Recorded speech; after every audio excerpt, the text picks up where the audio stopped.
got so motherfucking design on right now. Bring it down, bring it down, bring it down. I got three old guys who want.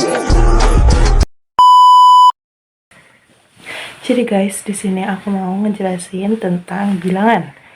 Yang dimana ini merupakan salah satu tugas dari mata kuliah Literasi Teknologi Informasi dengan dosen pengampu Dr. Megana Prabawati, Magister Pendidikan, dan Dr. Praktisi Ibu Gus Depilas Junita Saragih, Sarjana Komputer.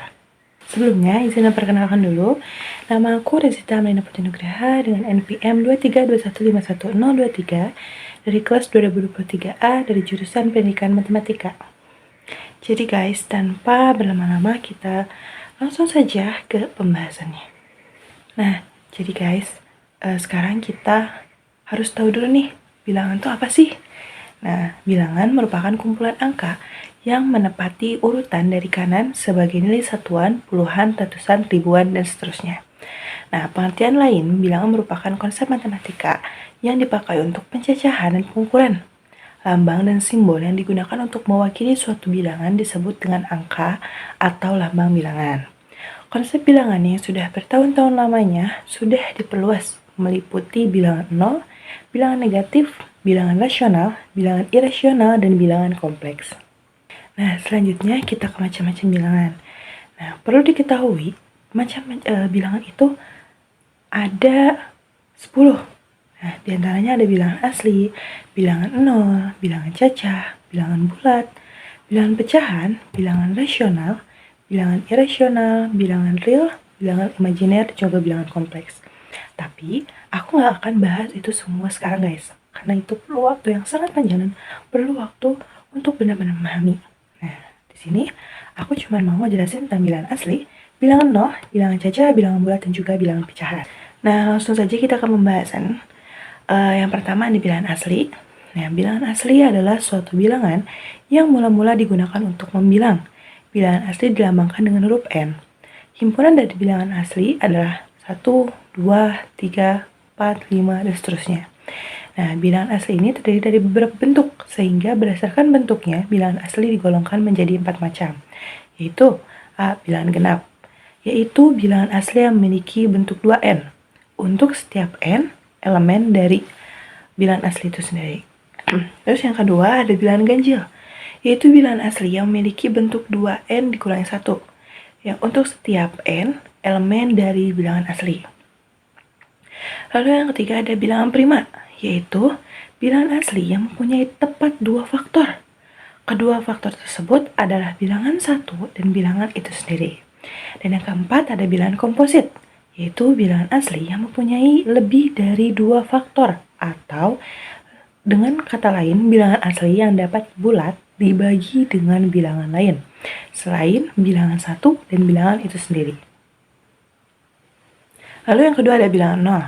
Bilangan nol adalah bilangan yang menyatakan banyaknya sesuatu yang tidak berisi atau himpunan kosong.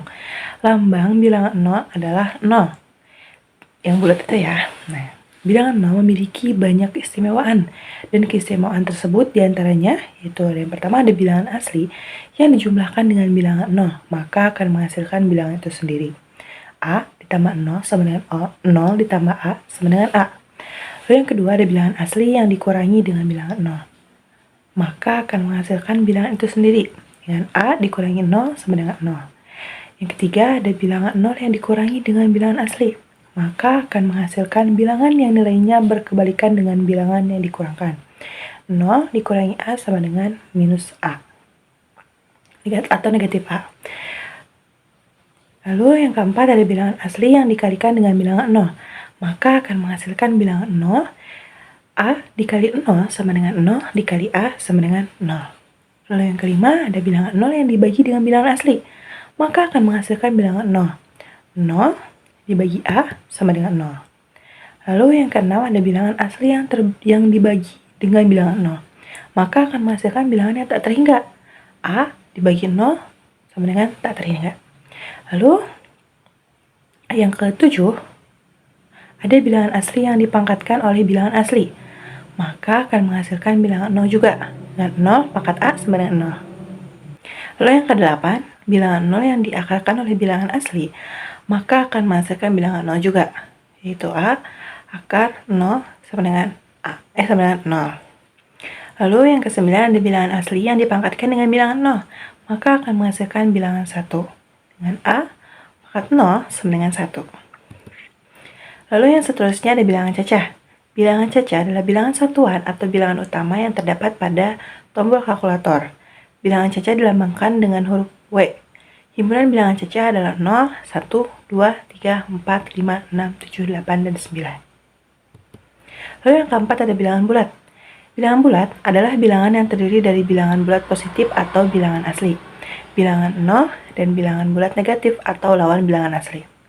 Bilangan bulat dilambangkan dengan huruf Z yang diambil dari huruf depan dari bahasa Jerman, yaitu Zahlen, yang berarti bilangan. Bilangan bulat digambarkan dalam suatu diagram yang disebut dengan garis bilangan.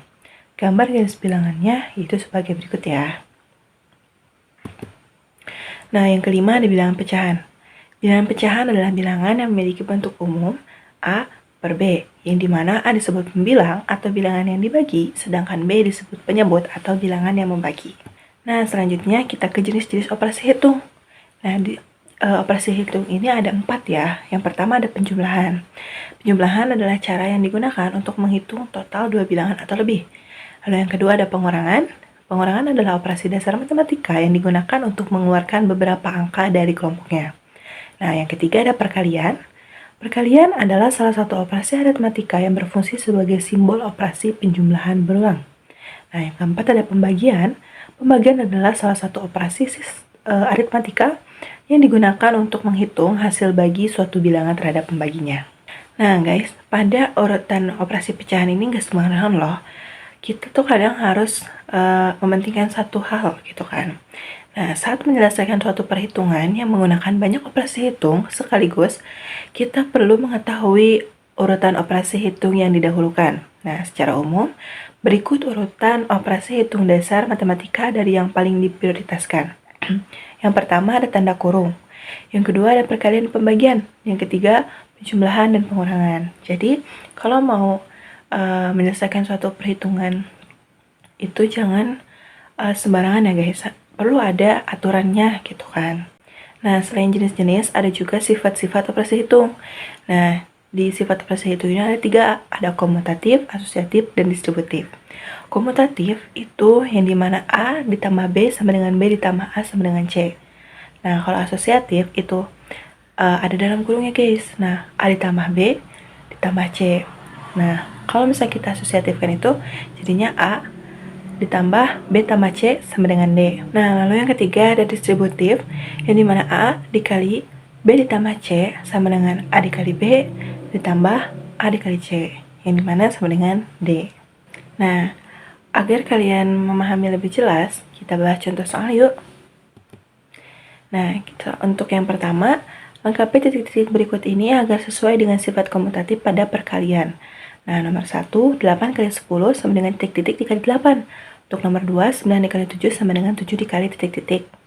Nah, penyelesaiannya sesuai dengan bentuk umum dari sifat komutatif yang dimana A ditambah B sama dengan B ditambah A sama dengan C.